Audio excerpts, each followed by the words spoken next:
The White House blame game going on strong right now. DNC Chairman Debbie Wasserman Schultz says President Bush is to blame for the economy's woes, and the president now blaming ATMs. What exactly has Bush done, or what did he do that created this recession? Did Bush increase federal spending too much? He did spend a lot, but whatever Bush spent, Obama's quadrupled it.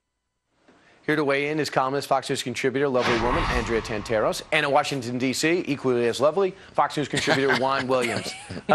Hey, Juan, what did Bush do to get us 2.5 years after he left office and went to his ranch to get us where we're at today?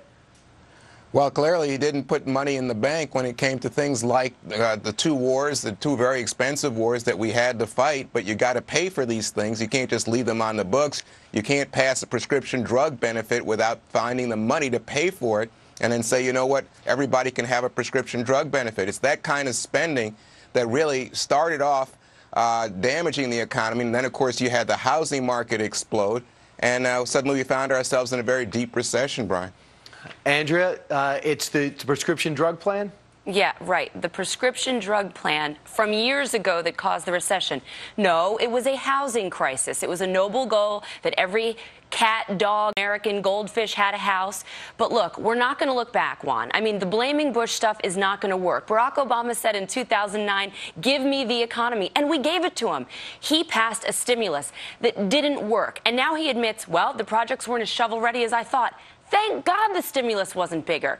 I mean, Democrats keep coming out saying, I wish it were bigger. I am so thankful it wasn't, because then we'd be almost $2 trillion in debt. He also, first-time homebuyer tax credits. Those haven't worked. Almost a majority of second-year mortgages are now underwater. And he did cash for clunkers. That failed. My point now is, Mr. President, what is the plan? And I'm not alone. Even Robert Gibbs got grilled the other night by David Gergen and other Democrats.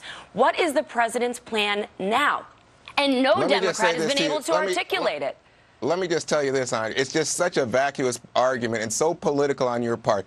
The president has been doing everything Said the man who blamed Bush. everything that he has in his powers to try to come up with new ideas for how to get this economy stimulated. You mentioned the stimulus and you condemn it, but in fact, the stimulus kept this economy from sinking into depression. Secondly, you mentioned cash for clunkers. You go talk to the auto dealers. They'll tell you it worked. You go talk to GM, who bailed out GM and saved all those jobs and all the jobs that are in ancillary industries for the auto. If Henry Ford wouldn't have created the car or the ATM, then we'd have horse and buggies. Andrea, you are just hurting yourself, because these are all. So think about what the Federal Reserve. The Federal Reserve has interest rates at 0.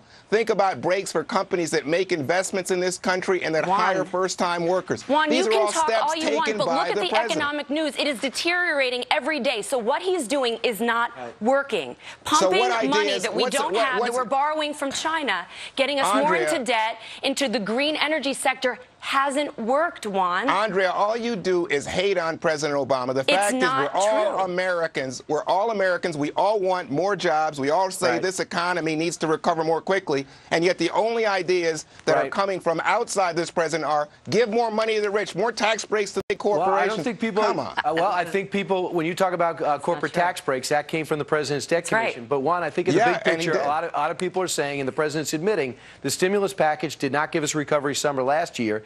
I have to throw out my T-shirts this year because I'm not thinking we're going to have it. And even the president, by saying, I found out there's no such thing as a shovel-ready project, isn't he kind of admitting that the stimulus package and those governors that told them that they had these projects ready failed him? Well, they didn't have them ready as quickly as he wanted. He wanted a real shot to the economy's arm, and because they got drawn out over time, they didn't have that stimulative effect that he had hoped for. But it doesn't mean that it was a failure. A lot of that money that was spent clearly helped to put people to work, and I don't think there's any way to deny it. This economy has produced. Juan, the White House said if we don't pass the stimulus, no. Final thought, the White House, Juan, the White House, the Democratic White House, Juan, the Democratic White House said if we don't pass the stimulus, if we don't do it, unemployment will be 8.8%. It's 9.1 today. I'm sorry, you can use all the excuses you want. It was a deeper recession. Juan and Andrea, you gave us the first preview of the presidential debate, which will probably happen a year from now. You gave us the preview. We're going to play this back. Thanks a lot, guys.